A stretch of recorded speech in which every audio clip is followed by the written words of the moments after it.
Welcome back to another episode of Elevator Dialogue here on the Uncle Junior Network. I go by the name of Uncle Junior, and with me are today's Wolfpack members, all the way from different parts of the country, different parts of the world, blah, blah, blah, yah, yah, yah. We got Mr. Roland, we got Coach, we got Antoine, we got Vic, we got Chris, we got Dr. Easley, and for first time Wolfpack member, we have Mr. Gamal. Mr. Gamal, how are you doing today? Please take 1 or 2 minutes to introduce yourself, plug yourself, tell the audience over here on Elevator Dialogue who you are and what you are all about. What's up, family? Look, I just want to take the time to say thank you. I really appreciate the invite. I'm excited to be here just to fellowship with you guys. My name is Gamal Caton. I'm a husband, I'm a father, mentor to many, personal development coach, and also an entrepreneur as well too. This is a very dear subject that we're going to be talking about today. As a young man, I'm a person that had many obstacles that I had to overcome in my life, and want to be able to share my experiences here so maybe someone can hear my story and be able to overcome some challenges they're having as well too. So I'm excited about that. I was kind of thinking through everything and taking down some notes of some things I've been through in my life. And man, as a young man, I really knew how to design some obstacle courses for myself. And you ever watch that show Wipeout? I could have been an architect for that particular show, just the way that I created so many challenges. But once again, just excited, looking here for the opportunity to just be able to fellowship and just talk with everybody today. And I'm looking forward to the conversation. Thank you for having me. Yeah, man, I appreciate you being on here, man. I don't know. Welcome everybody who have decided to take time out of their busy day and out of their schedule to spend an hour and a half or so with us. We appreciate you for that. Welcome to the show, the chat, everybody who's sitting at home, all those different things like that. I also want to give a special shout out to all our service members, men and women. We appreciate all that you do for us, and we salute you. If you are just tuned in, please take a moment, hit that like button, hit that chat, hit the subscribe button, and all of those different things like that. Hit the bell so you'll be notified when future content drops. Um, we're gonna get right into it, man. And I'll start off with a little short, brief talking point, and then we're gonna get right into it. So there are many barriers that can hold men back from being their best selves and achieving their goals. These can include societal expectations, self-doubt, past traumas, and unhealthy coping mechanisms. It is important to acknowledge and address these barriers in order to break through them and live the way you want. Overcoming these obstacles require courage, vulnerability, and a willingness to seek support from friends and loved ones. It can be challenging, but the benefits of breaking free from these constraints are immeasurable. Taking control of your life and becoming the best version of yourself can lead to increased confidence, happiness, and fulfillment. On today's episode, of Elevated Dialogue, you are going to hear from men of value who have experience and knowledge to navigate this conversation. Enjoy the show, and again, hit that subscribe button. Gentlemen, I know I asked asked Gamal, but how y'all doing today before we actually dive right into it?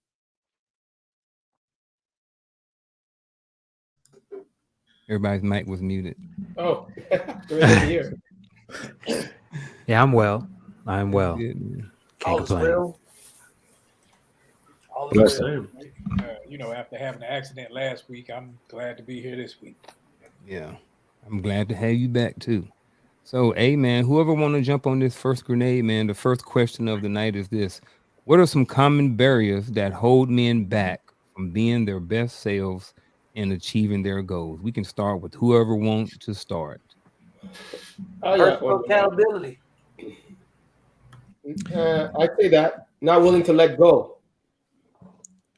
That holds you back. Explain. Not willing to let go, carrying your anchor. What do you mean by that, Antoine? Well, you carry a lot of baggage in your mind and in your head and in your past, and you bring it into the present all the time. And you think about it when it has no bearing over you, no weight over you. You want to fix it, but you're trying to fix something that can't be fixed. It's already done. So you really carry it mentally with you. So you never have chance to focus on the present and what you need to do in the future to succeed. So again, you're your own worst enemy. You know. I would say being unfamiliar with success, because when you don't know what success is and don't know what it looks like, as in you've touched it before and you've attained it, when you're reaching for something, it's like, oh, I'm scared. It's like that not knowing, and sometimes it's just scared to fail. I would say it's going to sound a lot like Roland's, but just the being unfamiliar and fearful of the unknown. I think a lot of people exist in a space of complacency. They just keep recycling the same experience and expecting something different. Lunacy, right?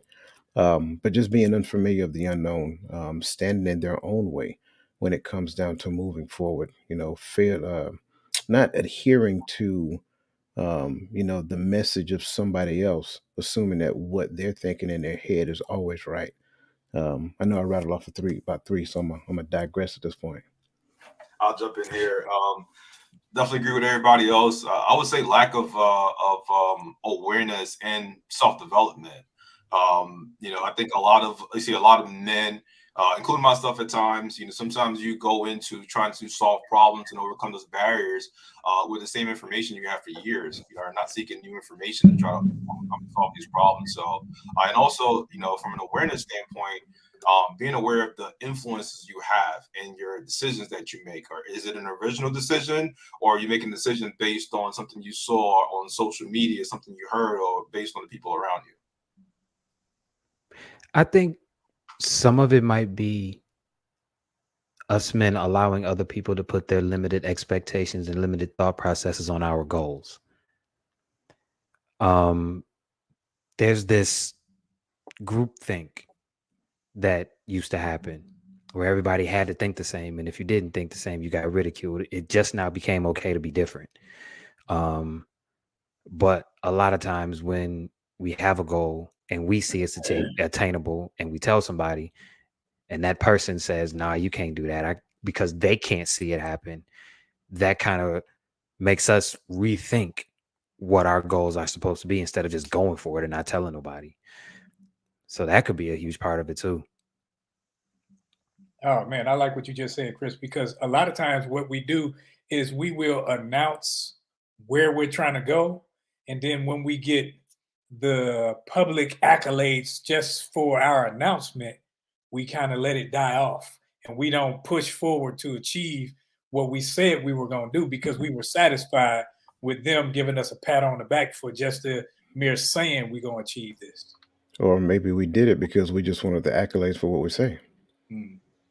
Or some people just lack personal accountability and just not sticking through their plan and following through, and not starting from the end. A lot of people don't think creatively about what they really want to accomplish. They just say the front end, like you guys are talking about, making an announcement about what they want to go do, and then there's no follow through. You can't follow through without perseverance, accountability, some sort of structure or something like that. So a lot of people, ideas are free. Like ideas are free and they in abundant supply. And it's easy to get people's attention with just raising your hand and jumping up and down saying what you want to go do. So I think following through is difficult without personal accountability, connect the idea to the actual outcome. I think also you're right about that. And I think also people aren't willing to take risk. And when you're not willing to take a risk and put it on the line, that means and then you get that doubt, not being willing to put it on the line, you get that doubt that you don't think you can do it, right? So you plant that seed. And I think people need to listen, famous, being successful, there's a sacrifice. I don't care what anybody says. You want to go in that direction, you want the big money, there's a sacrifice. One way or another, you paying for it somehow, some way. It ain't just going to fall on your lap like mommy passed on the fortune to you, right? So there's a sacrifice to be paid. And any man that's successful will tell you that. Either you lose friends, you lose loved ones, something along the way. But you have to be willing to pay that sacrifice. There's no smooth road. That's what I'll say. Yeah, I was thinking about lack of I guess appropriate or effective role models can be a barrier. I think sometimes when we grow up, we may see our dad or our grandfather, and they may just not anything bad, but they may teach us these one thing. Hey, look, bro, get up, turn 18, you can go work at the tire at the steel mill for the next 30 years, like we did, right? So that's what we grow up thinking that we're going to do, and then we grow up and we hit 18 or 19, or we work at the steel mill for a couple years and we like, well, I really don't like this. But that's all you knew. That's all your granddad and your dad taught you. And that's all you heard for the last generation. So now you're in a situation where you're working and you're trying to come out of it. And you may not be able to. You may be so far down the rabbit hole to where you may have a wife now and have a couple of kids, and now you feel like you can't get away. So I think that sometimes just not seeing or not having someone to emulate or someone to see who's doing some of these things can create barriers as well. I don't want to leave you out, Dr. Easley. I see you over there thinking hard over there, brother. No, well, the only one that I have is distractions. I think that even though distractions and focus are the same thing, depending on what you focus on, but I think that a lot of people get, and I think someone kind of said it already, like, you have the announcement, but you don't follow through. So you have things that you want to achieve, but you don't stay the course. And that could be for any reason, right? Fear, lack of trust, all of that. But then you allow something to take you away. And I think that that's probably one of the biggest barriers. I've been a victim of it to myself, basically. But I definitely have seen that, happen, and that's why one of the things, I think sometimes it's tough to do, but start something and follow it. Just follow it. I know sometimes people want to like get that full roadmap, but I'm like, sometimes we have to take that faith and keep it moving, and try to see where it goes. So that's my thought on that. Yeah, I like that, man. You hear something rolling? Okay. Hey, we'll slide down to the next one, man. So how can men acknowledge and address these barriers in order to break through them?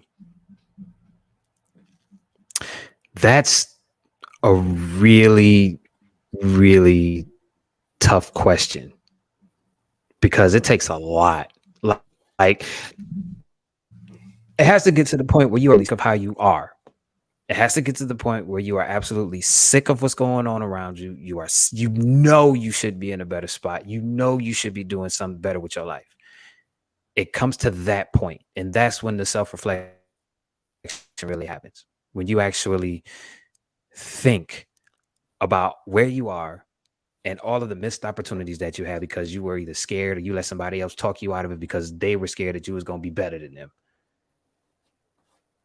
You understand what I'm saying? It gets to that point. You have to just stop caring about what anybody else thinks and sit down and say, this is where I am. This is where I want to be. What's stopping me? Map it out. Find people to help you. Find people to talk to. Find people to bounce ideas off of. And then go for it. Half the time when you even start acknowledging the fact that you have barriers, the people that want to come help you come around. It's like you attract them because once people see that you're doing something good for yourself, but you need maybe a little push here or a little push there, they'll help you just because they see you doing something. You understand what I'm saying? I think and I agree with Chris actually, but I think a man's ego holds him back more than anything, right? Because your ego can hold you back because first of all, you don't want to admit you need help, right? Because you can be so talented to do what you need to do, and your talent stops you from hearing somebody, stops you from finding the path that you need to be on because you're so talented. You can be great at what you do, but it still needs nurturing, it still needs watering, it still needs advice, because you're taking the easy road because you're sailing off your talent, but talent needs to be developed into what it is, right? And I think a man's ego, he may have talent in what he wants to do, but he doesn't want to admit he needs help to do it. It's okay to say you don't know. It's like when you're driving, you don't want to admit you get lost. You know you lost. I know where I'm going. Well, you really don't. But okay, we'll do it your way. And I think that's a big thing that holds men back today. I think that's another that you're right. Because your ego, like you said, it stops you from asking for help. And once you let go of your ego and you actually figure out, hey, I can't do this by myself. I mean, I know a little bit about a little bit. Let me go find some people that are doing what I want to do and see if they'll even look my way and show me a little something. You understand what I'm saying? But I'm speaking as a man. I've seen it just now be okay for us to do that, because before it was like, forget your feelings. You're going to do this.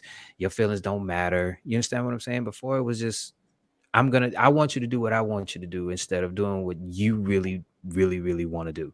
It became that. And now it just now became cool for us to actually do what we want to do. See, and that's why I think that first and foremost, a man has to realize that it's his dream, it's his vision.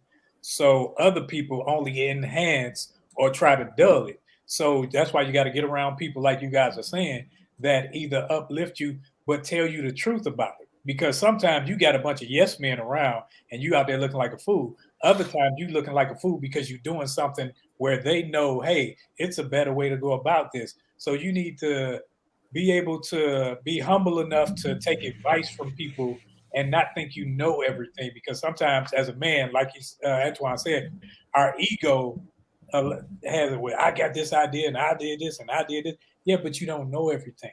Because I'm a great idea person. Now, putting the pieces together, I know I need other people to assist in that. So I'm humble enough to say it ain't about me. It's about actually getting it done. Yeah. And it don't make you soft, and it don't make you a punk to ask for help. No. Another thing that hold people back from success, and I'm speaking from experience and the mentors that I had from my life, because I asked a mentor that was in the hundreds of millions, and I said, what is it that held you back in the beginning? Because I wasn't willing to share with my company. I wasn't willing to share. And I needed that man's knowledge, but I wasn't willing to give him the percentages that I needed to have in order for him to perform. I said, really? He goes, yeah, because it was my idea. But I needed his marketing. I needed his intuitiveness in what I'm doing, because he could see something that I can't see, but I wasn't willing to share. He goes, he lost his first partner like that, who would have been an excellent partner, but he learned from that first partner that went on to be a success in his own right. And I said, oh, okay, yeah, it's true. I'm like that too, because I used to fight with my manager. You ain't getting that much off one drawing. You just brought the person. You ain't doing the work. And I was like, ooh, but I wouldn't have had that person if you didn't, you know what I mean? So it's a give and take, and you got to know when to share, when to let go of control. Let that person do it. And that's a tough one, because you don't want nobody biting into your pie. Oh boy, he know how to clean it up, don't he? Y'all just sit up there and chuckling with the same face. I'm gonna say it, Oh shoot! I got a few. While you guys were talking, you guys gonna cover a few different bases. So the gaps, right? Number one, this is the one that fixes it all right here. Watch elevated dialogue. How can men acknowledge and address these barriers in order to break through them? First and foremost, watch elevated dialogue. Hey, come on, put it on the reel too. Let's see. Find like-minded communities.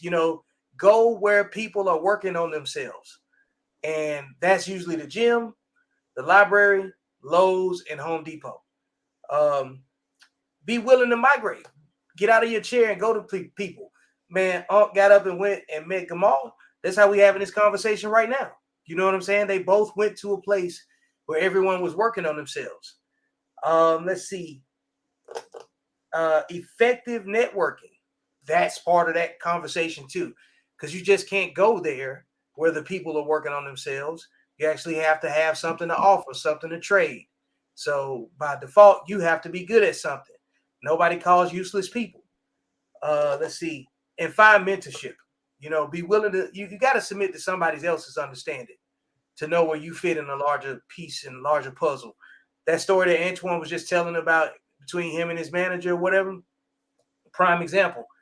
And also when you are looking, when you find that community and you got something to trade, you got to practice group economics. We got to shop with each other first If we're not shopping with each other in our own product stores, you know what I'm saying? Like we should have a store together right now. That way we don't have to go into situations where we need somebody else. Just like what Antoine was talking about, the story he gave with his partner, he didn't want to share. So like we have to communicate economically too. We can't just talk about it. So we have to actually tie everything that we are desiring, together collectively. If we all like-minded and we want the same things, then we have to do things to empower each other. And I think that that's how you build real trust, and then that's how you break through barriers when you got a concerted effort. Yeah, I want to add to that. So, no, good points, Victor. Appreciate you sharing those things that we can do. And Antoine, you mentioned ego. Chris, you mentioned getting to that point of being tired, sick and tired of where you're at. So I want to come from an angle of, let's say, I keep hearing about letting go of my ego, but I don't understand how to let go of my ego. Let's say I'm sick and tired of being sick and tired. I know I need to change, but I don't know what to do. So one thing I would say, and this is something that I did exactly, roughly about 11 years ago, and I didn't know what I was doing. I was at that point where I was just sick and tired of the outcomes that I was getting, that I literally, on the notes on my phone, I went down and I wrote down all my opportunities. Like, what are my weaknesses? What are the things that are holding me back, right? I wasn't at a point where I was ready to go to somebody else and say I need help. So I just wrote down everything that was holding me back. And I started to think about, okay, how can I solve for each one, right? So some of those opportunities were, over dating, right? I'm going to say it that way, over dating. Not being consistent in the things that I want to do as well too. Uncle, I see you laughing on the over dating there, right? Coach like to call it fishing. Fishing? Yeah. My grandma called it.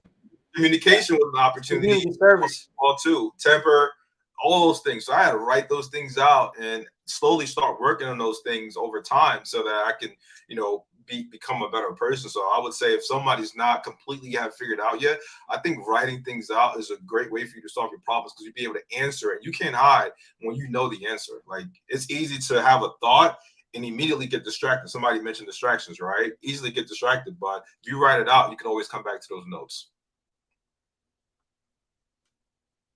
Yeah, I agree. I'm kind of along the same lines as you. I think I'm looking at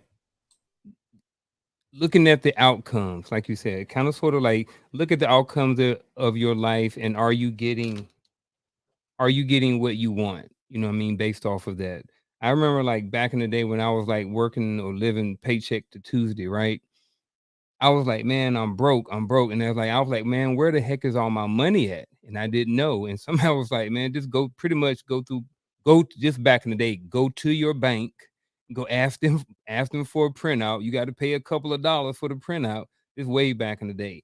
So, and then they would give me a printout, and then I would go back and I looked through it and I saw where all my money was. And then based off of that, I was able to create a budget. So I think that's one of the things that men can do too, is like, if you're looking at your life and you're not getting your desired outcomes, you know what I mean? Plan, like, write down, like Gamal was saying, write down the things in your life that's successful and write down the things that's not, and figure out what's hindering you from getting the desired outcomes that you want. So I guess it's more sort of piggyback off of Gamal. That's why I was going with it too. Realistic expectations based on data. Like, too many people want to accomplish things that they don't have a skill set that matches. They don't have the time, or like you may have a skill set, maybe don't have the time or the resources. Your resources have to be aligned with your purpose and your goal. And if you don't have, like that's how you set realistic expectations and also boundaries, so you don't get your feelings hurt and you don't overplay your hand. Yeah. And I think like Gamal said too, it's like I didn't really realize at first that I was like broke, that I was like living paycheck to Wednesday. Like I didn't even realize it at first. Like it was just like I was just living. That's just how it was.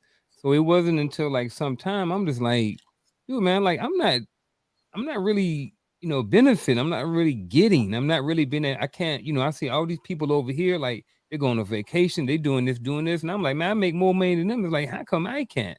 You know what I mean? But it wasn't until that light clicked on and I had that awareness, You know what I mean? And then I was able to do something about it. And you also have to be, and I agree with that too, because you also have to be, one thing you have to know, I think, um, letting go is you have to be willing to sacrifice in the sense that let people go, right? You're going to make enemies and you got to be okay with that. Not everybody's supposed to like you, because one thing I've learned is that the more money a man makes, the more enemies you make, because the more they get asked you and the more you say no, right? So you're picking up a lot of enemies on the way. So you have to be realistic to that, right? Even family members, because the more they see you have, the more they're going to ask to borrow. And sometimes you have to make that proper choice to say, no, show me this first, and come up with a plan. And if when you tell a family member, listen, I want you to sign a promissory note, it doesn't go over easy sometimes, because it could be for a certain amount. So you got to be willing to cut people loose, and the people that are holding you down. You may have a boy you go out with every Saturday. You've been doing it for decades. It's just that Saturday. Well, that Saturday there's this important meeting. You got to tell him, you can't make it. And he's got to be willing to. I mean, yeah, I think that's important. I think we also have, along with the lofty expectations, sometimes we talk ourselves out of being great. We will talk down. Like if we have an idea, we'll say, "Well, no, I can't do that. Nobody gonna want to buy this. Nobody gonna want that." We'll talk ourselves out of greatness, and what that is that's an internal fear of success once again, because we want to so-called want to be successful, but we don't want to put in the work. We don't want to get around the right people. We don't want to leave some of the people behind, because a lot of times we will sit up and say with our actions, well, I got to take everybody with me. No, you don't. If they fly with me, they fly with me, but I'm not carrying their weight. Man, look, no self-sabotage. Yeah. No self-sabotage and unhealthy competition. You know what I'm saying? Getting distracted and competing for nothing that matters, man. Like, what's the point in being right when you're probably arguing with somebody that has no investment in you at all, cares nothing about your outcome, none of that. That you showing up to their Super Bowl. You know what I'm saying? No unhealthy competition. And for people that want to know what that means, it means what it sounds like. Like, fight for something worth fighting for if you're going to fight, and make it useful for those that are dependent on you. Because if you are wasting time with somebody else and it can take you away from them, your family, whoever it is, it's an unhealthy competition. It got to be worth it. I'm listening to all of this, and I think you guys are spot on. And if I wanted to address these barriers, then I would definitely take into account everything that everybody's saying. But I kind of want to focus my attention on acknowledging them, because I think one of the things that people need to do is take inventory of their life. If you don't take inventory of your life, then you may not even have the awareness to understand that you need help, especially if everything around you looks the same. And we got to be completely transparent. You go in certain neighborhoods, you're seeing the same thing day in and day out coming from the same people. I mean, so if you're raised in that environment, then you may not even be aware that there is better. Sure, you can see what's on TV, you can see what's on, YouTube, whatever that looks like, but there is no tangible figure within your space that you can relate to. So at some point, you got to take inventory of your life, then go talk to somebody that's outside of your environment, so that you can come to the point where you realize, like, yes, this is possible. I think one of the best things that we've seen in our lifetime that we had a black president. That's probably one of the best things that young boys and girls could actually see, because now that means me too. So just taking inventory of your life gives you the idea that you need some help. Then sometimes, and I know this does not apply to everybody, but sometimes what you will find is that some people need permission to dream. because they've been through so much in their lifetime that every lofty idea got shot down and they were told that they can't do that. You don't have the right, skin tone to do that. You don't have the right education to do that. You don't come from the right pedigree. So sometimes people need permission to dream. Sometimes people need permission to have a vision outside of what they can actually comprehend or physically see themselves doing right now. It's okay to shoot for the stars. If you miss and hit the moon, you're still winning. So I think that's important to hear. I think that's important to understand as well. Acknowledging. Coach, you're right. Because an example of that is when I first came in the military, being from Detroit, all I knew how to do was hustle. So when you come home from the military, this back when we used to get checks and you got a pocket full of money. So I'm at home with a pocket full of money, just got paid. Instinct tells me, go buy some dope and you can flip this. So I'm riding with somebody and an OG, and he was like, dude, I don't want to see you around here no more. And I'm like, think he joking, ha ha. He talking about, no, if I see you around here, it's me and you. Sometimes, like you said, you need permission. You need permission from other people to say, dude, you got out of here. You can make it.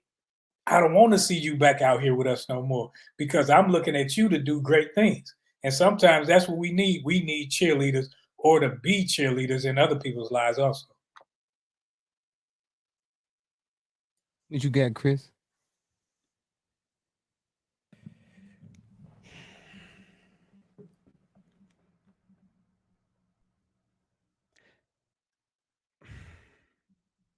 I guess I'm gonna say that I'm learning a lot. I'm learning a lot. I'm learning that it's okay to ask for help. You understand what I'm saying? I'm learning that it doesn't make me soft. It doesn't make me a punk to understand that I got limitations and I need people around me that can maybe help me out and I need to give something in exchange. Um, I don't have an ego about it. So I'm real humble when it comes to that. And I think it's starting to get better, but I still believe that there are a lot of men out there that just don't understand that it's okay to have a goal and it's okay to reach it. It's okay to fulfill your purpose. Like it's cool. And I think that's one of the main issues that I've been seeing, but I've also seen it get better. Yeah, And I agree this with and that, man. I'm speaking as a product of this because for a long time I had people telling me what I should be doing instead of people showing me, okay, you don't want to do this, but you have talent in this area, this area, this area, and this area. Pick one, let's work on it. I wasn't That's a lucky good, enough to that's a have good one. that. Yep, that's a good one. And I want people to understand. I would tell the kids out there to understand, to be an artist, to be an actor, to be anything creative is freaking work, man. Because it's not an easy field. Anything is hard to be. Just because you study to be a lawyer, you just got to pass the bar, right? So, and people will come at you with a negative mindset. And one thing I would tell them is throw yourself into people that are doing what you do so you can hear their horror stories and you guys can feed off one another and see how that person got out of the situation. See how that person, as much as his mother didn't want him to sing because he had a college career going towards becoming a lawyer, but he just loved to sing, how he cut that tie and is happy singing from bar to bar till he gets discovered or he gets a YouTube channel till he becomes who he wants to be. But he's more creative, and you have to throw yourself into people like that will understand your fight, where you're going. You can't throw yourself into somebody that's doing something that's successful. They won't understand you. They won't. You need to be around people that will understand your struggle and understand why is it that kid, as talented as he is playing a guitar, singing so beautifully on a corner and collecting coins, but loving it, right? But he is just waiting for that one chance. But he believes in that one chance. But you'll have his parents who's successful, has a house waiting for him, warm, saying, my son's a loser. I love him, but he's a loser. And he's not asking me for no more money. I'm not buying his guitar strings no more. I'm not supporting that field that he's been at for 5 years and failing. For you, he's failing. For him, the applause he's getting from the corner of that street, he's good. He's good. He's looking for the next day. That's all I'm saying. I would tell anybody that's struggling in entrepreneurship, throw yourself into people that want to do the same thing as you. I think some of that come with you know, there are social expectations that go along with it too. You know what I mean? Like, what role do social expectations play in holding men back? Like, I mean, that's a big one right there. And how can men challenge and break free from these expectations? You know, we all, I think, as men, there's a certain expectation that's kind of put on us. You know, Give us an so example, huh? I go ahead, Roland. I got an example. When I was growing up, Feel ready to go. when I was growing up, I played.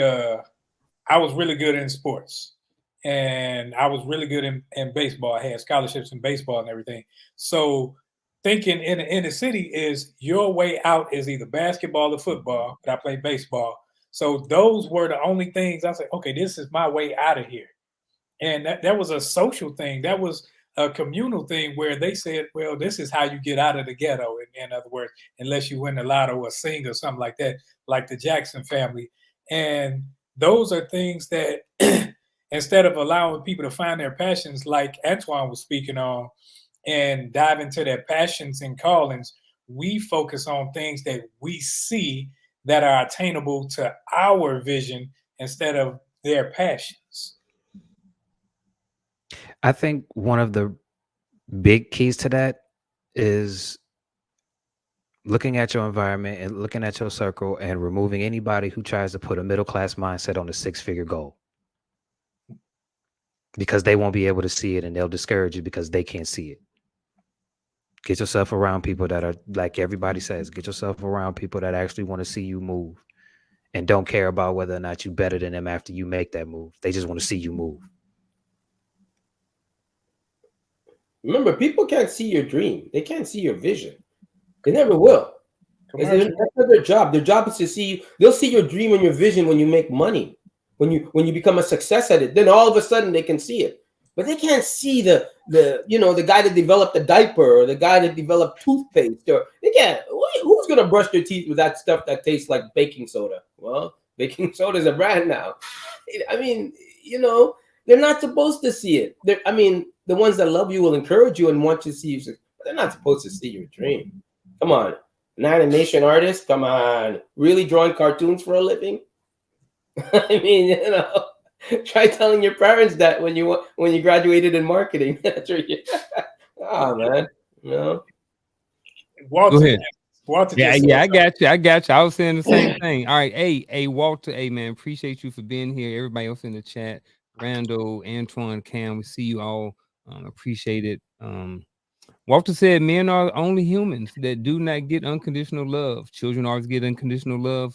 Women always get unconditional love. That's because society dictates that. And What do dogs. you guys have to say to this? And dogs. You left dogs off the list. And Oh yeah, dogs. dogs get unconditional love. Yep. But I agree with what he's saying, but I think it's a wrong mentality because men now, they are doing things and expecting love, whereas men should be expecting respect. I don't care whether somebody love me or not. Respect me. Respect what I do. And I love myself enough. And I know those who love me will show me. But when I do things, I don't do it for the love, for the praise. And I think sometimes we get into things for the love or the adoration of the praise, and it hurts our feelings. So now you're in an emotional state where, to me, and it's just me, when you go into that emotional realm, when you're looking for that love and all that other stuff, you are diving into and it's just me, you are more in tune with your feminine nature. We all have it, feminine nature than masculine. And that's where it hurts your feelings. And I'm not calling anybody feminine here, but I'm just saying for me, you should be looking for that respect and not necessarily the love, because it deals with more feelings and emotions. So can you explain, or somebody explain, like, to the audience or the viewer, like, what you kind of mean by the difference between the respect part and the love part? Because I think some people may look at it and be like, well, what's the difference? It's the same thing. In a home, I provide everything in my house for the people that live in my house and whoever gonna be in here. And your wife, she tell me you love me and all that other stuff. I shouldn't be the person talking about you ain't told me you love me today. It's because no, I'm working, I'm providing, I'm doing things where when you are appreciative of the things that I do, I don't need for you to tell me you love me, but your mere actions and reactions are going to show me that you respect what I do. In turn, I know you love me, but I don't need to hear it per se, because your actions going to prove to me that you are appreciative of everything that I'm working towards. I like that. See, like, so I too am skilled in the art of speaking Roland. Like, I got my master's in speaking Antoine, but I'm working on. I got my I got my bachelor's in speaking Roland. Oh So man. he is talking a biblical understanding at this point. This is the thing that this question here brings out. What role do societal expectations play? Because society has set the standard for the expectation that they have placed on men from the day that we were born. Every little girl, especially in our generation, everybody's seen Walt Disney and everybody's seen, the Prince Charming and the Life Happily Ever After and all of that other Cinderella crap that exists. It's fictitious. No man will ever meet those standards because you don't know what happily ever after looks like. You look at what society has created when it comes down to the understanding of love. You got Cupid shooting his pretty little bow, right? You got flowers and you got candies and all of that stuff, which has absolutely nothing to do with love. Men are the only ones who were charged with love. Love comes through the man.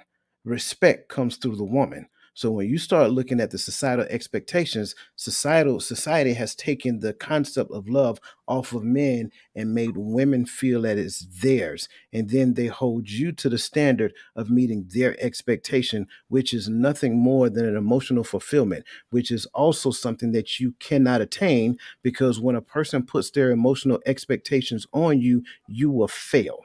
It's just the nature of the beast. Your emotions ebbs and flow. And I also add there's a difference between emotions and feelings, right? They're interconnected, but Yeah. they're not the same thing. So when you put that around a person's neck, you have now told that person, I need you to replace God in my life, and you cannot fail. So the minute that you do something wrong, oh, you worse than this, and all men are dogs, and blah, blah, blah, and this, that, and the third. On the other hand, let her do something wrong, and all she got to do is cry wolf, and you're the worst thing that's existing. And I go as far as the government. I go as far as the law. Listen, man, the biggest lie that was ever told us is child support. Tell me why. What's my man name that just got hit with that $10,000 a month child support bill? Um, no, I'm sorry, Kanye West got hit with a $200,000 a month child support bill, something like that. It's ridiculous. Like, why does that man have to pay so much to take care of his child? When I got hit with mine was $1,200 a month. And in my mind, I'm like, okay, sure, I can do it because that's what society. But then I started thinking about it as I got older. Wait, we both made these kids. You know what I'm saying? So if you say that $1,200 a month is child support, why we can't split that 50-50? Why can't six be mine and six be hers? And Kanye West, why can't 100,000 be hers and 100,000 be his? So in other words, just knock it in half. So this is the point that I'm saying. You are working against the system that does not support you, and that system is made literally. If I'm being completely transparent, it is made to destroy you down through your DNA. And I'm gonna push back on this Oh unconditional shit. love thing, man. Because We I are not mean, we are not let's talk surprised. about this. Let's talk about this unconditional love crap, right? Let me tell you something. I don't really need anybody's love. I got my love for my family. I'm good with that. Anything external outside of that, I really don't care, right? I'm willing to make that sacrifice. Like, let's just say I'm really married, really got the life, and Whoa, no, I whoa. You said really married. yeah, So is like there you like believe in all that fairy is there tale. like stages to being married? Like, You got I'm you just got saying, like, play you bring home play. all the, you do the For real, things for you're real. supposed to do. You bring yeah, home for the real, for real. flowers. You bring home the flowers. You do the whole, chocolate thing on Valentine's and all that shit, right? You do what you got to do when you're driving home from work. It's a metaverse marriage. Yeah, whatever. I just say that. I'm just saying, at the end of the day, I don't believe you need unconditional love as a man because let's just say I'm married, but if my brother needs a liver and my wife needs a liver, honey, you're gonna have to rely on the donor because I know where my liver is going. That's not even a question, because at the end of the day, it's my family, it's my brother, it's my, you know, honey, you're gonna have to go on the donors list. That's just the way it's gonna be. It's not even and as much love as I love her, I ain't putting that unconditional love I get from my family. Hold up, Because so that's real that's Antoine Christopher, unconditional love. 555. You know what I mean? Because Mike that's Jones. men, we are getting real unconditional love from our blood, our family. All that external shit at the end of the day, I don't know what you're talking about. But I'm telling you now, my brother would give up a liver before he does it to his wife, because he told me, he goes, bro, if my wife ever say anything to you, you're my family, you're my blood. Don't ever let her lock the door on you. She says anything out of tone, my brother will snap her head off, because he knows I'm his brother. He knows he's getting that liver from me. So this unconditional love, are you talking about within the family or unconditional love from society? That we have to define that, because that's the most pussified thing I've ever heard. Unconditional love. I don't care about your love. I care about what you can do for me. But what you're we really can do married. together. And I But think you're that really needs to be married. defined. You're really married. Really married, yeah. Like you Yeah. know, you're married as in like you can love her. Doesn't mean you're in love with her, but you can love her. You know what I mean? Right. But you're really married. I just wanted to make sure that. MG. You know what I mean? I'm not talking 2 minutes too long. But Go Antoine, ahead, Roland. I don't know. when you take on a wife, she now usurps everything, everybody, mama, daddy, everybody in your life, because she becomes one with you. So now she's the most important person in your life, not your kids, not your brother, nobody else. When you are married, You're really married. you're really married. that one. Now, if you got one of them marriages No, I don't know finished, maybe not. But yeah. So and I understand what you're saying. Like to add to that, Roland, not only are you responsible in that way, but once you sign that contract, the state makes you responsible for that woman. yeah, and if something happens to you, I don't care what your mama, daddy, anybody say, she holds the keys to everything. Who? Unless you got it in writing. Wait, who holds it? Wait, who holds the key? Like if you're married and you die, your parents ain't got nothing to say. Why not? Because you're really married. She's your wife. Wait, there's something called a will. And I ain't willing everything to my wife. Exactly. Yeah, unless you have one of those, but I will will what I want to will to my wife. The default goes to the wife. The default of everything goes to the wife. Well, I'm going to have the default in the will that it goes to my will and who I will it to. She ain't getting it just because I'm dead. It didn't work that way. I got my kids to think about. She can go find another man. Don't get mad about the wife and the kids you don't have. What? I'm just saying, if once you get a wife and a kid, I don't know what you guys are talking about. You can will it to whoever you want to will it. Yeah, we said that. Oh, okay, but it doesn't mean she has the last word of what happens to you. If you don't have a will. Right. I will have a will. If you're really married. If you're really married. If you're really married. Yeah. I mean, because you can love her, but it doesn't mean you're in love with her. Go. You can love her, doesn't mean you're in love with her. I'm just saying. Ain't no such thing as in love, out of love, because when you love somebody, you love them. I don't care whether it's 10 years from now or whatever. That when people say fall in love and out of love, that's just an emotional state of high and low. So it's not necessarily a love thing. No, if you get married and you get divorced, you love the wife, the mother of your kids. You love her, but you're not in love with her anymore because you got somebody else. No, you just not. I'm still trying to see where you push back on the idea of unconditional love, though. Because there's no such thing as unconditional love. He just heard something he wanted to push back. You just said you love your brother. He just agreed with exactly your immediate family or a dog. A dog is unconditional love. A dog, an animal is unconditional love. You can beat them, you can beat them, and they'll come right back and lick your foot. I told you the dog was left off the list. Didn't I tell you? The dog was left off the list. I hate to admit this, but Antoine has a point, and that's just how society is viewed. It. We are only valuable unless we provide something. And the way that society is set up and the way that the women that represent women in mainstream media has put it out there is that unless we can do something for them, they won't even look our way. You understand what I'm saying? You can't tell me a relationship that you have where somebody doesn't do something for you.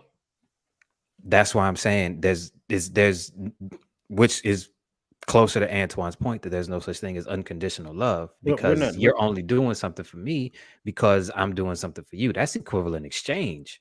We're not denying that. I think the idea here is that in a flat environment, like you have to do something to receive that type of love. This person just has to exist.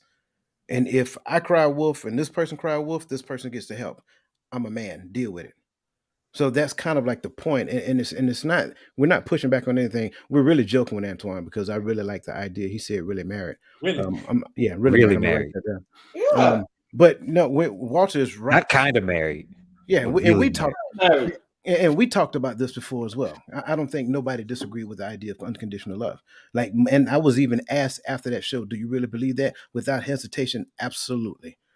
If men are loved based upon their condition, it takes time, energy, effort, and connection before you get to the point where somebody will actually love you regardless. And that's where the in sickness and in health piece comes in at. I So guess. Oh, go ahead. Go ahead. yeah, society expectation. I guess everybody's hung up on unconditional love, and and I'll say this: you have to actually earn something for. So everything that's in love is conditional. Because the minute it abuses you, you won't love it no more. You might remember it. You might remember a good moment in history, but if it hurts you enough, you won't love it. You won't reference it. So like all love is conditional.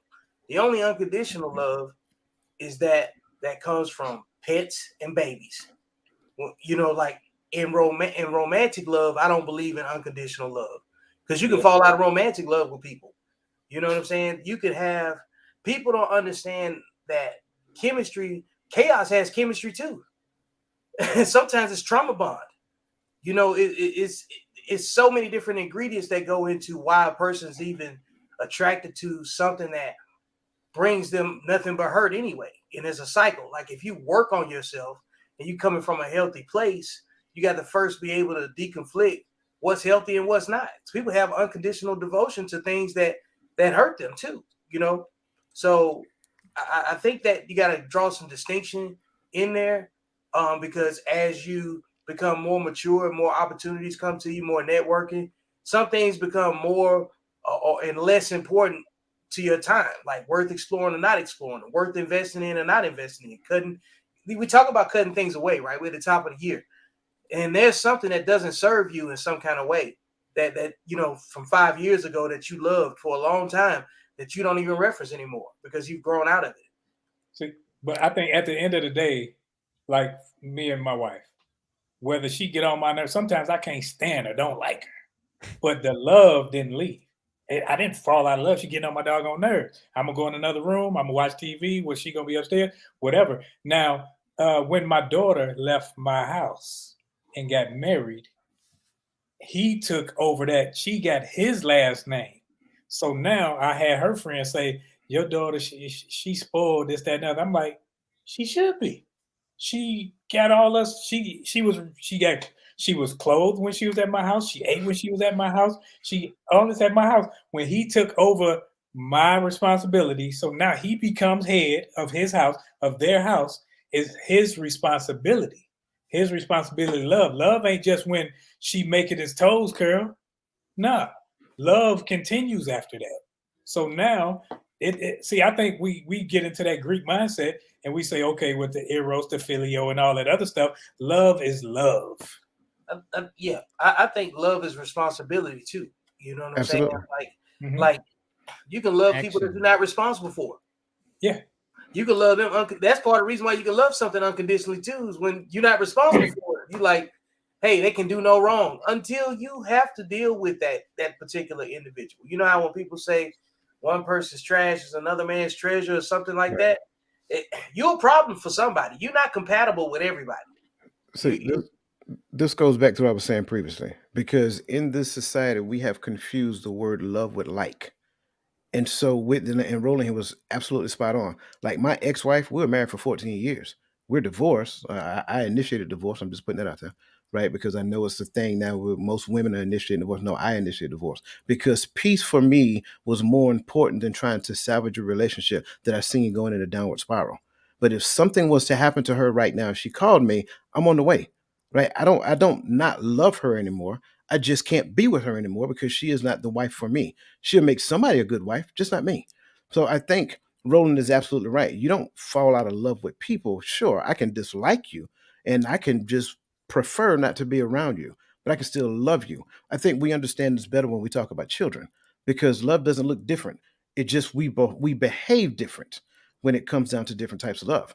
Our children can leave the house and not call you for a year. And then when they pick up their phone and say, Daddy, I'm on the way, you'll be waiting at the door with bated breath because you haven't seen that child in a while. That's just it. So I think what we've done, and this is a societal thing, I think what has happened is society created pockets of understanding when it comes down to love. A dog has a short memory. So you can kick a dog, walk around the corner, come back around, that dog just comes up to you trying to lick your hand already, right? Kids, I mean, you already know. You done raise your kids up to an adult. You will always love your kids. But this full grown adult right here, they need to be in complete agreement with me. And if they're not, now we don't like each other. And if there's too much time that goes where we're in a position of not like, then we believe we have fallen out of love with that person. That's not true. You might want to question whether the fact you ever loved that person or whether or not you love what that person did for you. So you don't believe you can fall? Wait a minute. Let me get this straight. I just want to make sure I'm on the same page as you guys. So I believe unconditional love can only come from immediate family. That's my take, right? My wife can love me. She can divorce me. She's not in love with me anymore, but she can still love me as a man or the mother or the father of her kids. She can love me like that, but she's not in love with me anymore. Now, my brother will always love me. My mother will always love me no matter what I do, no matter where I say. She will always love me. Same with my brother. They will always love me. If my brother gets divorced from his wife tomorrow, I guarantee you, he'll say, son, bro, I love her. I'm not in love with her anymore. She just doesn't do it for me anymore. I have to move on. You can be like that, right? Is that what we're saying?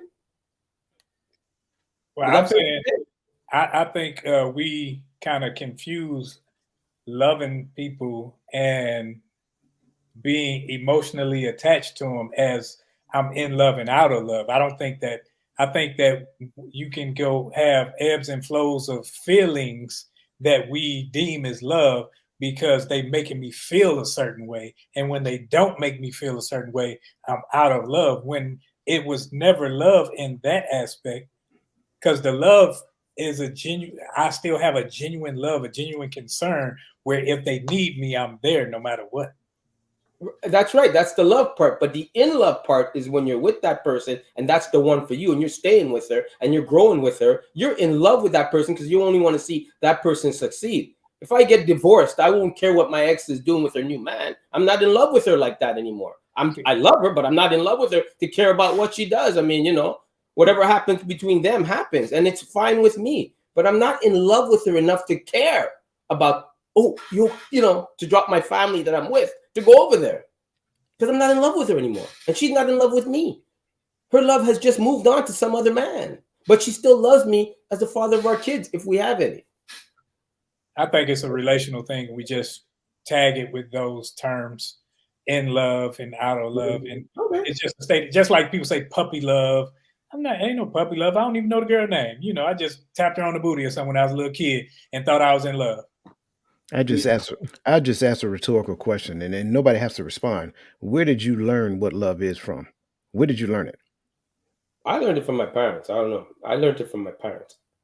And I seen some serious shit fight. Woo! But I learned it from my dad. TV and Pepe Le Pew Ah, chasing a cat. but that was Programmed opinions of other programmed opinions, man. That's it.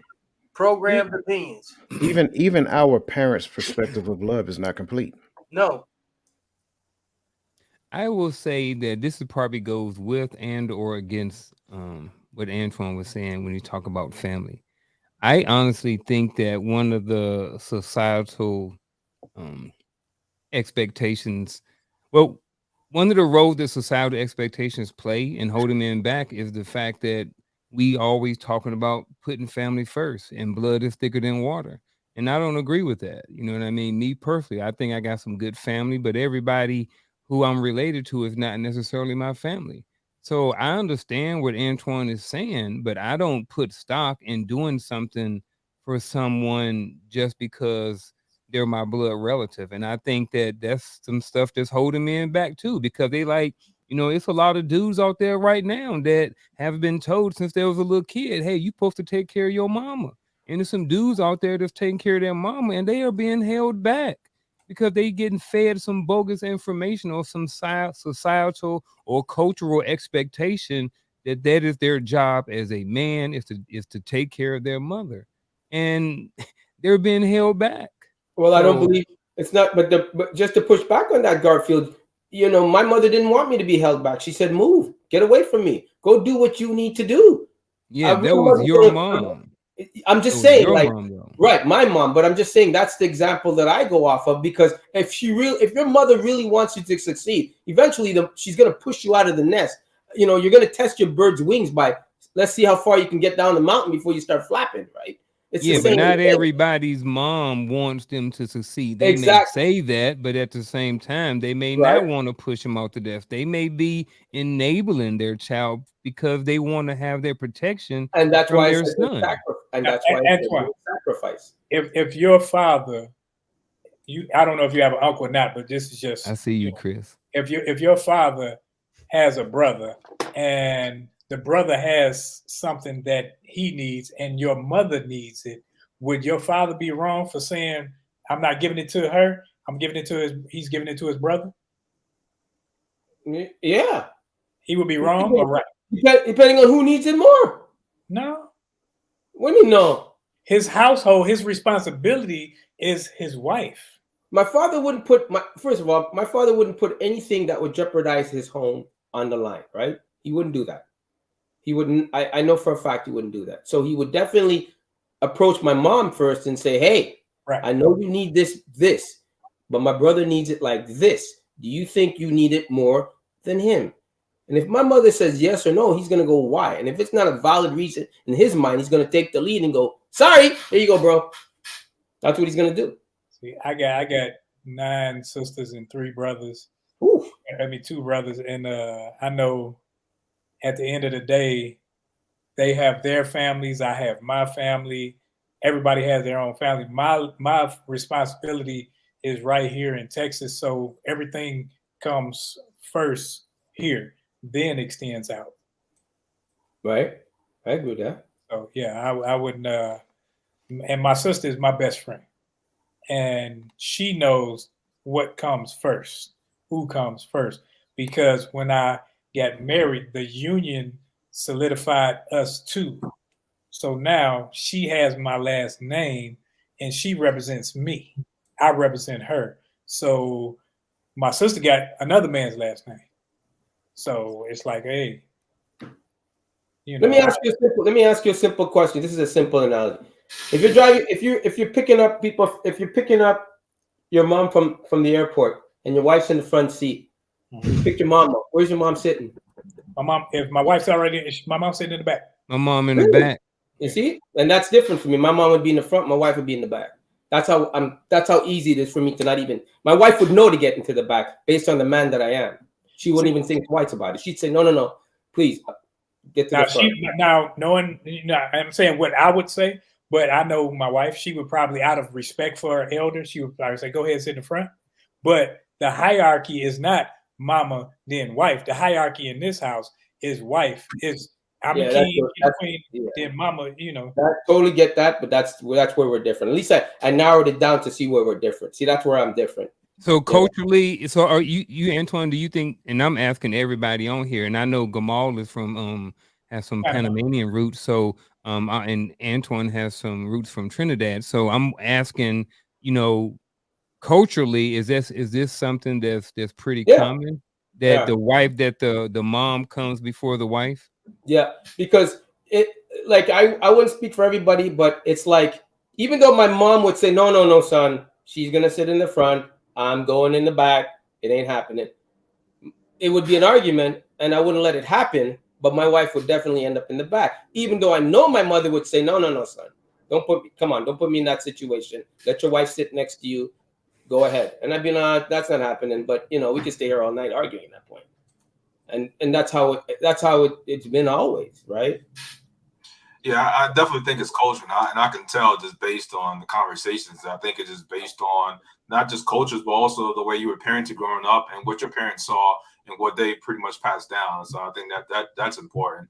My family, I don't push for it, but it happens naturally, right? So if my wife is in the front seat and I'm picking up my mom, my wife is going to ask for my mom to sit in front, and my mom may give that pushback, but I let them figure it out. I don't want to have a say in it where it creates different types of thoughts or opinions and maybe creates a unwanted conversation in the future that I don't want to have the real estate for in my head. So I kind of let them figure that out, as to who wants to sit where. I think it all depends on culture. Yeah, I believe that too. What you got, Chris? There's this thing in our community called blind loyalty, meaning this: I'm supposed to be loyal to you just because you hold a position in my life, and that position happens to be higher than where I am. So no matter what I say, you're supposed to go along with it. I think that needs to go away because it can be used to manipulate. I'm loyal with my eyes wide open because I've been used, because I've been loyally blind. You understand what I'm saying? Could you And I elaborate on think that? that's kind of like for instance, the whole family thing. There are people in your family that will ask you to do something and expect you to do it just because you share blood. You understand what I'm saying? No matter what it is, they'll still expect you to do it, and you have to do it because you're related to them. There are people in your hood that'll see you doing what you're supposed to do and say, hey, you got to come back, right? You got to put us on, right? You understand what I'm saying? You from the hood, you got to, you know what I'm saying? And I think that concept needs to go away. I don't believe in it. I stopped believing it a long time ago when I saw the manipulation behind it.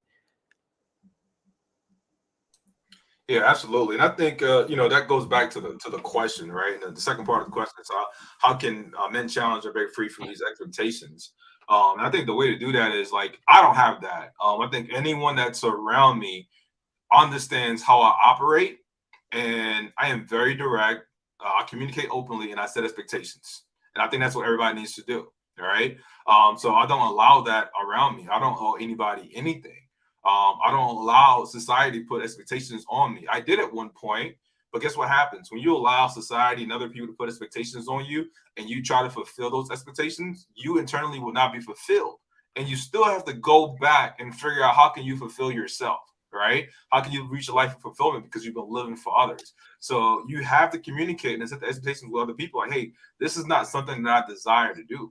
Right? And people desire to be successful, right? And the measurement of success is in comparison to other people, majority of the time, right?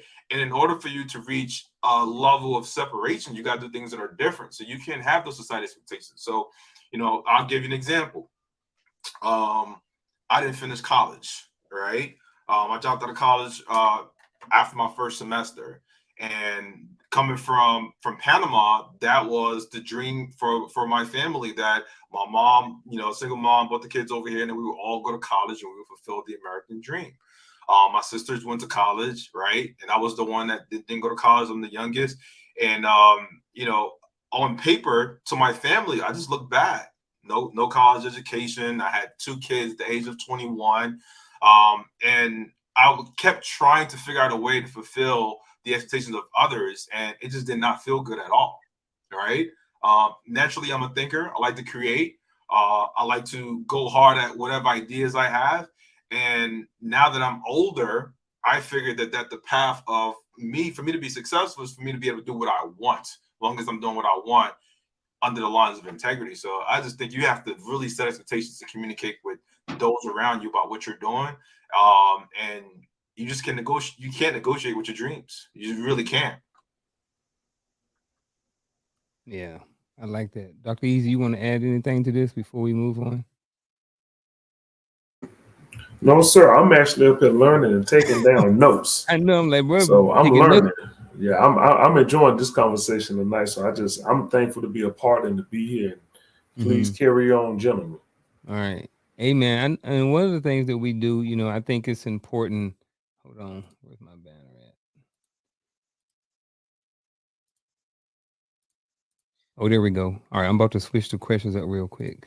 And I want to get to some solution stuff. You know what I mean? So how can men use these past traumas or anything that we've talked about as a source of strength and resilience rather than a barrier to growth? Because all the things. So anybody want to jump on that grade, go ahead.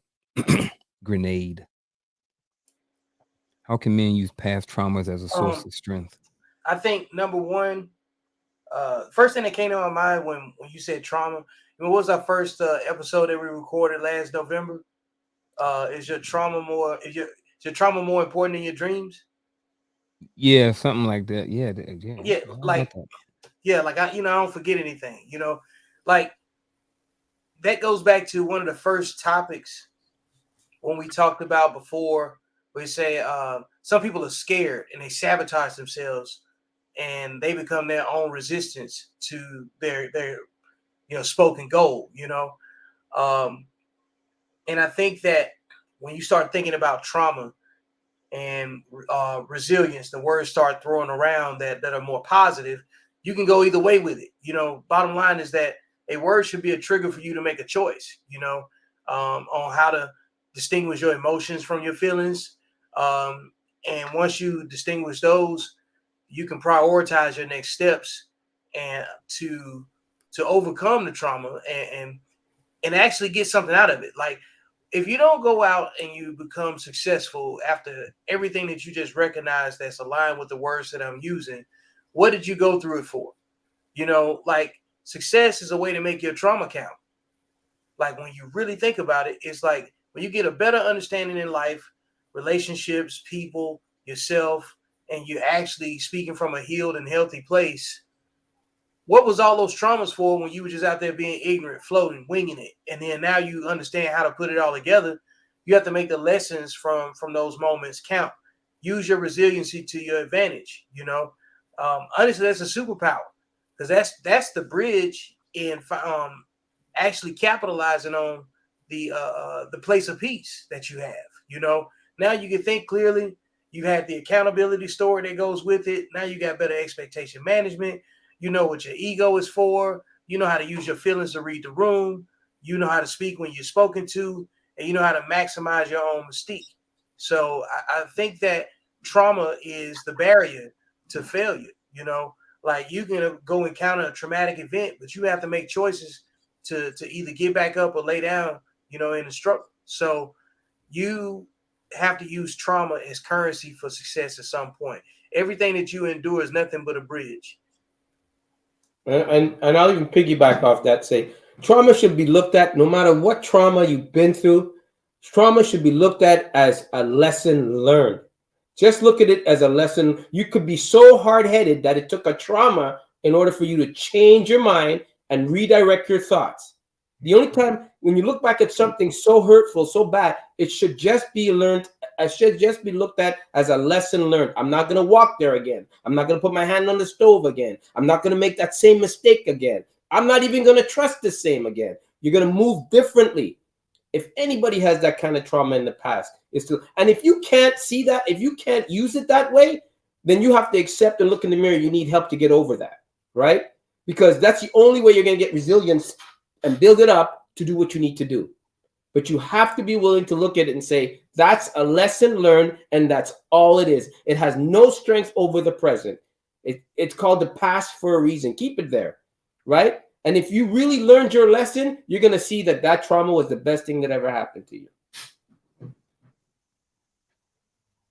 I agree with you and Vic but that's only if your actions change towards better. Because I know a lot of people who they find themselves going, it's like you love the trauma. You like going, you must like it because you keep accepting it and you know what's coming.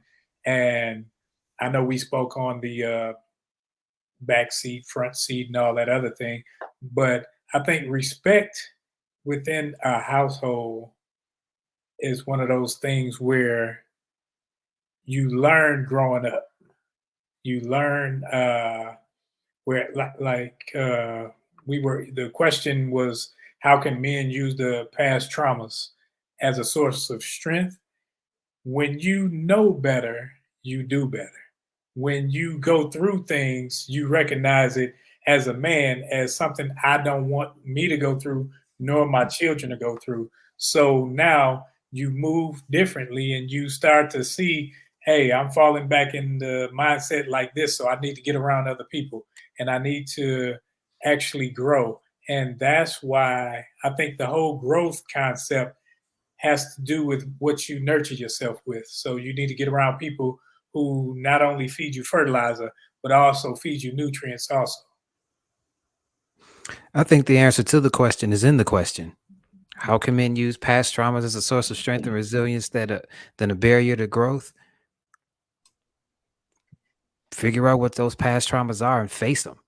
And with every trauma you face, you build resilience to do it again and do it again and do it again. It's like the gym. You go to the gym, you put 2 plates on each side and you lift it until you can't lift it no more. The next week you can do more because your body grew resilient to the weight. The key is figuring out what those past traumas are to begin with. You got to start there. Once you figure that out, I'm pretty sure you'll be able to find a way to map out how to get over it, whether it's facing the person that caused it or going to talk to a professional about it. And like I said, with every trauma that you get through, you grow resilient. And you actually put the positive thought in your head that you can do it because you're doing it. So I think that's my thoughts on it. 2 words: man up. Now, seriously. My bad, man. I'm sorry. That part, yeah. Yeah. Man. Every now and then. All right. So I think a lot of times with trauma, first of all, I agree with what everybody said so far. I think a lot of times with trauma, what we don't do is reflect on the trauma to identify where we were wrong and could have done things differently in the trauma. What we actually do is we ruminate on the trauma. And so, for men to use past traumas as a source of strength and resiliency, we have to stop ruminating on traumatic events. When we stop lingering in the emotions that supported that existed from the past trauma, then we can actually stop existing in the trauma. The emotions keep you there. If you reflect on it and consider what I could have done differently, and I don't care if the other person was 99% wrong, you did something, right? So if I reflect back on the past and identify my 1% and identify where I could have done that differently, then that serves as the bridge that Vic was talking about to the growth pattern that Roland was talking about. So man up, stop existing in the emotions from the past trauma. Learn the lesson that you were supposed to learn because every situation creates a spiritual lesson. And if we do not learn the spiritual lesson at that level, that lesson is bound to repeat itself. So man up, learn the lesson, and apply the lesson to your life to grow forward. As a military medic and a trainer of medics, what we used to teach was we used to teach military medicine in combat environment. So you would have to do certain things, and first we would teach you to over and over. You would develop the muscle memory, and then we would add chaos in and around you, so that when things on the outside come to affect you, you still continue with what you know, continue with the muscle memory.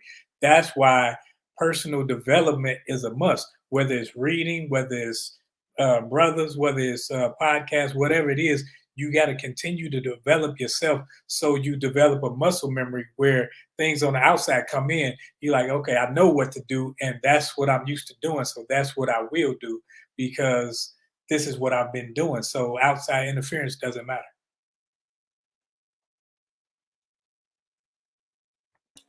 I guess mine was kind of similar. I wrote down similar to what Coach had talked about, and that's, kind of sort of looking at the other side of it, or looking at what you did.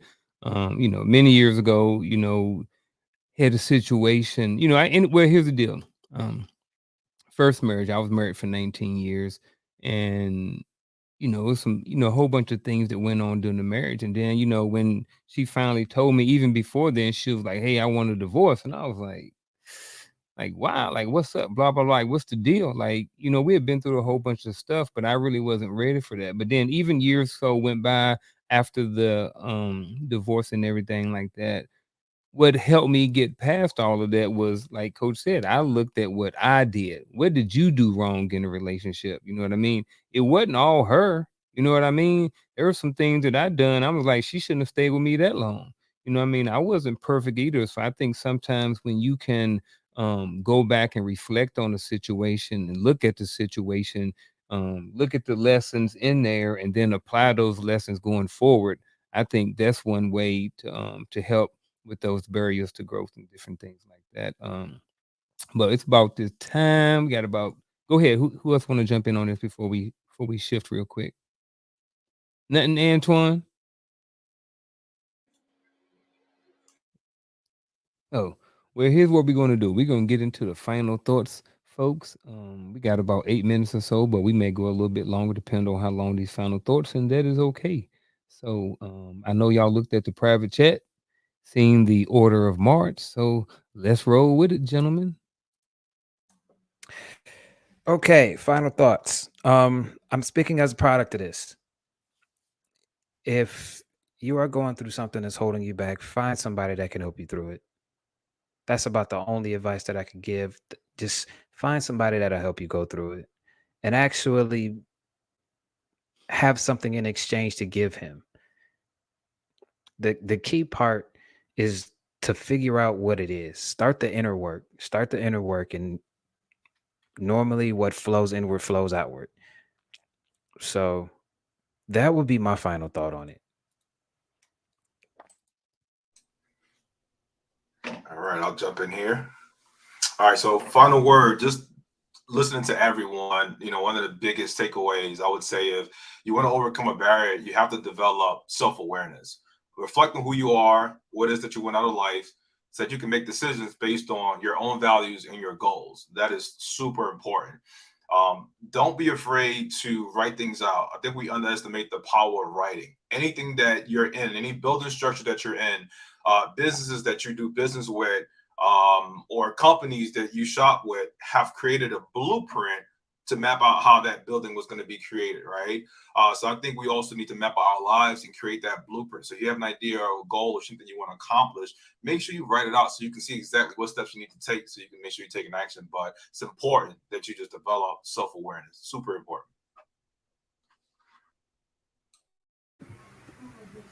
After listening to all of the wisdom from tonight, actually, I have a little bit of a different, thought that I hadn't shared. I wrote something down about 30 minutes ago, and it was about being present. And one of the things that I've learned in time is that what you don't face, you can't fix. And then something about our language that we use a lot of times, we're always speaking either in the past or in the future. I'm going to do this, or I did this.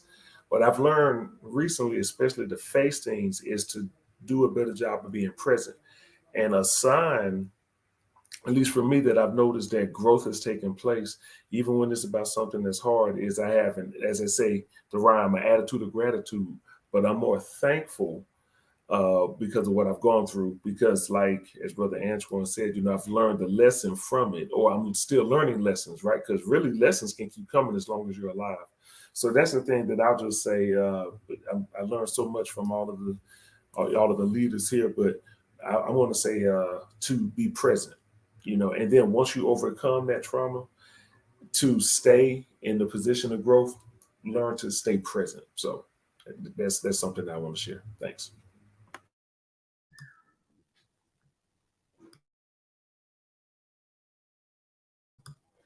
Actually, I'm going to say this. Be willing to take risk, because that's where success is. Success is not, if you're not willing to take risk, you ain't going to be successful. That's what it's built around, right? And be willing to make sacrifices, because you're gonna have to. Okay, you can't have your cake and eat it too. That's that's just the way it is. Okay, and use your past as just something to learn from. As hard as it is, it's just there to teach you a lesson to never do that again. Some lessons are harder than others. The harder your head is, the bigger it's gonna be. Just the way it is. And prioritize what is important in your life, what you want out of your life, how big you want to be, how successful you want to be, and be realistic, right? But if you want certain things, it costs money. If you want a certain type of girl, it costs. Everything is built around that. It's just the way it is, right? The higher you go up, the bigger the sacrifice. That's just the way life is. And I would say that people say, oh, I fear success. Oh, I worry about success. Don't. You ain't successful yet. So you don't have to fear it. You're not even there yet. You don't even know what it feels like. So the best you get there, then see if you're going to complain like that. All right? That's what when people tell me they fear success, I'm like, bro, you ain't even successful. Get over yourself and get over those thoughts. First get there and then tell me. All right? That's how I would say to everybody. So prioritize what it is you want in your life and be willing to go after it. Make the sacrifice.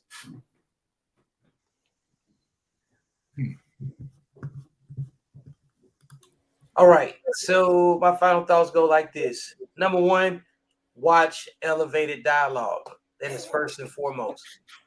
This is one of the most like-minded communities that is all different, and the next step after that, after you enter the elevated dialogue community and find like-minded people, go ahead and buy my book, The Code. Hey, we're already talking about everything that's already in this book, and you'll find more of this dialogue has already been in existence. There is a blueprint to it, which is what this book is called too. I think that knowing that there's a lack of access to mentorship, going to where like-minded people are closes that gap of having, not having to having. So you got to be willing to migrate, be willing to get up and move your feet. The fastest way on your feet is to get off your ass. So that's number one. So be effective when you're networking. Alignment. Make sure that what you do is in alignment with what you're trying to accomplish. Meaning that you can't waste time. You got to have priorities and make sure that you're getting a return on investment on your time too. Let's see. Creativity. Be good at something. Being good at something affords you something to trade with somebody. You have to be of service. And when you are of service to people, you are more useful. Nobody calls useless people. So be good at something. Did I mention buy my books? And let's see. Transparency is paramount. First person you need to be transparent with is yourself. Knowing that you're capable of sabotage, and that requires personal inventory. The other thing too is being objective, being open, receptive, coachable to constructive criticism from those that have constructed things. Make sure that the person that you accept a mentorship from has your best interest, and that requires personal accountability and making sure that you're presenting yourself the right way. Managing family bonds, tribal bonds, and also making that mesh well with recognizing when blind loyalty is taking place, like Chris mentioned earlier. Sometimes we can have delusions of grandeur for the wrong reasons. Poor expectation management and being caught up in making emotional decisions can lead to you banking your outcomes on other people's insecurities. So first and foremost, watch elevated dialogue, buy the code, and hey, be of service to your community and do it for the right reasons, and good things will come to you.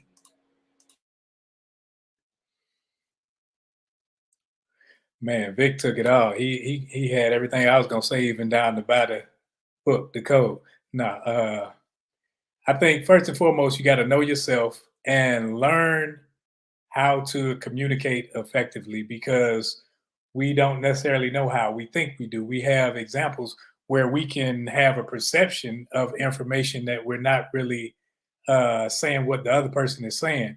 And also, we can be speaking from an emotional, disconnected place when it comes to how other people feel about something that's different than us. And we look at people and see whether they're credible or not credible.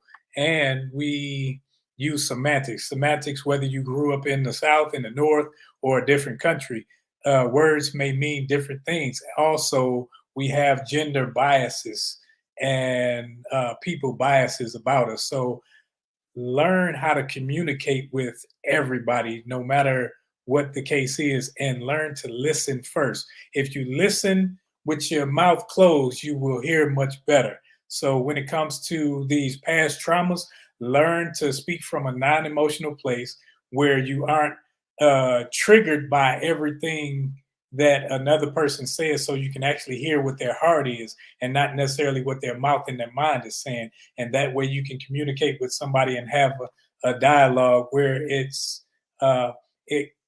causes an effect on the other person as well as yourself.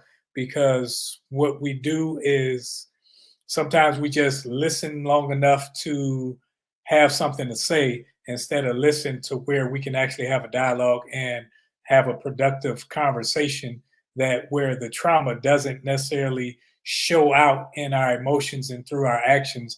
And then all we do is hurt other people or show that we're hurting instead of listening to grow one from another. That's all.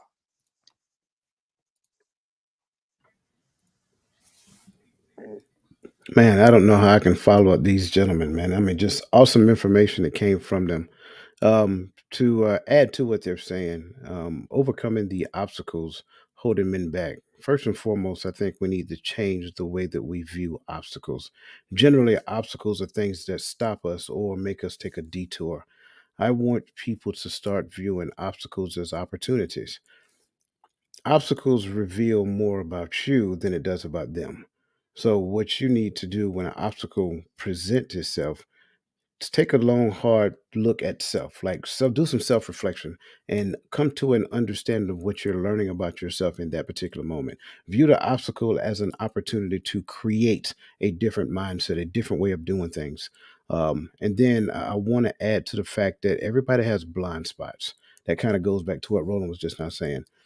If you do not believe that you know everything, or you know everything about yourself, then maybe you can hear what somebody else is telling you about you, and that thing that they're telling you about you can actually help you elevate to another point, to where you can actually elevate over that particular obstacle. So I want to kind of make that out. Again, obstacles are more so opportunities than they are barriers. So take the opportunity to learn about yourself, do some self-reflection, and then again, ask yourself, how can you do things differently? You don't fail until you quit. So don't quit. Just look at doing things differently. Be in the mindset of constant learning. I think that's important to understand. The last thing I want to leave with you is that we need to be, radically honest and radically open minded. If we're completely honest with ourselves and everybody else around us, then they can truly understand what you're thinking and how you're feeling. And if you're radically open minded, you can hear each and everything that every person is telling you. That doesn't mean that you have to accept it, but you owe it to that person to consider what it is they're saying, and then view yourself so that you can actually observe the thing that's happening within you. Then you can actually change it. And that's just it. Hey man, I appreciate everybody today that's been on the show. Every Wolfpack member that's been on here today. Everybody that's been in the chat. Everybody watching at home. I appreciate it. And for the most part, that's it. We getting out of here. We're gonna see y'all next week, 7 o'clock p.m. Eastern Standard Time. Elevated Dialogue. But even before then, this Friday, Empowering Perspective Podcast. Coach Gamal, Thomas, Chris, Vic, Antoine, Roland. See y'all next week. Family chat, we out.